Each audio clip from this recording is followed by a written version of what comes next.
humni lafa kanaa si dhaabuu hin danda'u. Uumaan waaqaa kan dachiirra jiraatu hundi isaa waamamee tokko lama jedhamee osoo tokkoon hafiin walitti qabamee uumama namaatiin wal bira qabamee osoo madaalamee asa hin jiraatu inni akka kennaa hundaan faayame gonkumaan argamu inni akka kennaa kabajaan uumame. Akka uumaa biraa harkaaf miila kennaan lafarra nun oofne akka bofaas godhee lafarra nun loosne harree nu taasisee daaraa nun gaggalchine saree nu taasisee hundatti nun duchiifne akka qocaas godhee dhagaa nutti hin feene kanniiniif hedduu isaa tola rabbii guddaa kan dubbatameen dhumne hunda isaa tola isaan kafaltiin maletti bilaashaan arganne kennaa rabbii kennaa hamma inni gahu nuti yoo hubanne. Osoo xinxallinee hunda isaa tilmaamne isa nuuf kenname hunda isaa bikkine silaa amma irra deddeebinee galateeffachuu malee dhima teenneetuma jiruun mararfanne galanni kan isaati hir'uu tokko malee kan guutee nuuf kenne.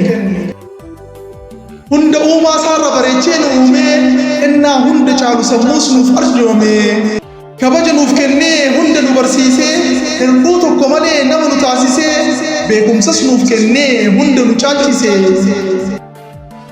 Ati garuu haadha hin mul'anne jiruu keessa kaaltee gaadii humna hin qabne miila kee gaaditee osoo hin hidhamin sammuu kee ofiitee aduu addunyaaf iftu ofitti dukkaneessitee dallawa hiyyummaa ofitti ijaartee gufuma xixiqqoo irraan tarkaanfachuun sitti jajjabaatee gaddaa fi gadadoon jiruu kee dhangiitee hin danda'amu jettee bitaa fi mirga kee duraa fi duuba kee jalaa fi gubbaa kee qofaatiin marsitee milkaa'uu barbaadda aarii tokko malee iddoo raftuu kaatee.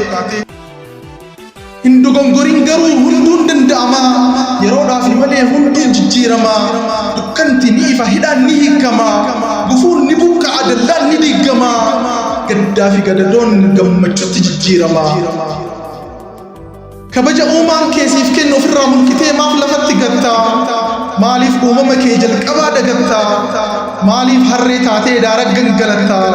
maaliif saree taatee hunda isaatti dutta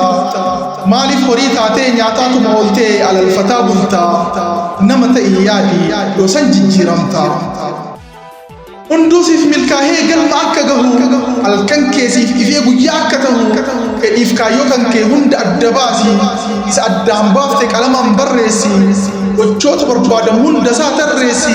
hojiitti jijjiiruuf sirritti karoorsi isa sammuu yaaddee harkaan barreessite hojiidhaan mul'isi.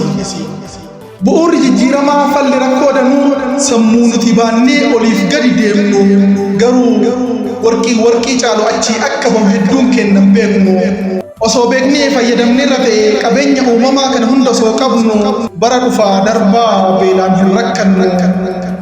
Eyyen dukkan halkanii kan ibsee mul'isu sammuu nuti qabnu teknooloojii ammayyaa kan dhimma itti baanu qilleensarra balaliinee bishaan irras kan deemnu qorsa dhibee hundaa kan ittiin oomishnu dachii keessa seennee albuuda kan baafannu haattis ol baanee kan qorannee deebinu bala rakkoo hundaa kan ittiin xiinxallinu bu'aa sammuu namaa haala salphaa kanaan walitti himneetiin xumuruu hin dandeenyu. Hiikaan hidhaa jabaa kan qajeelchu dabaa kan hundinuu qabnu kan hin bitamne gabaa hojii sammuu isaatiin hundi isaa wal darba kan nuti akkuma salphatti mormarratti baanneetiin asiif achi joorru maashiniin uumamaa xaxaafeen hin furru kan har'arra teennee ittiin ijaarru boru kan waan dur hin beekne hunda isaa ittiin barru falli rakkoo hundaa kompiitarri sammuu gahu addunyaarra hin jiru. Humni keessa kennaa humna hunda tara dalagaa sammuutiif bishaan gaara kora doofa qaruutumee wallaala waa bara dukkanatu ifee inni jiidhee ture aduu malee qoora keessa kee hubannaan hanga inni gahu albuunni hedduu isaa achi akka bahu isa sammuun yaadde hojiin argisiifnaan akkasiif milkaa'u rabbi kan keetii gaditti humni lafa kanaa si dhaabuu hin danda'u. Hedduu galatoomaa fayyaa ta'aa maatii tiktaakii kennaa ta'uu fi yuutuubii kenna sabskiraayib gochuu hin irraanfatinaa.